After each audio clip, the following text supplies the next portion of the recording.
خلکن کانتونا عفرین و شهبایه جنازه شروانی پگه سیپان عفرین اوغر کرن. هروها انجمن مالبات شهیدان کانتون ناسنامه شهید روجدا ماهر کل هرمن پاراستنی مدیای شهید بویا اشکره کر. با هزاران خلکن عفرین و شهبایه تبلی مراسم بون. مراسم جن خوشخانه آورین دست پیکر و لگورستان شهیدان برخدانا. سردمه و گوهری میتینگه. مراسم به دقایق رزگرتن دست پیکر.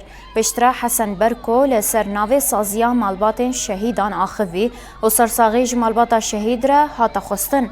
ده همان مراسم ده شهید روجدا ماهر آکول هرمن پاراستن ین مدیای شهید بویا هات ببیرانین و وسیقه شهادتاوی جالی ما مستدیجلا معموفه هات خوندن و رادستی مالباتاوی هات کرن.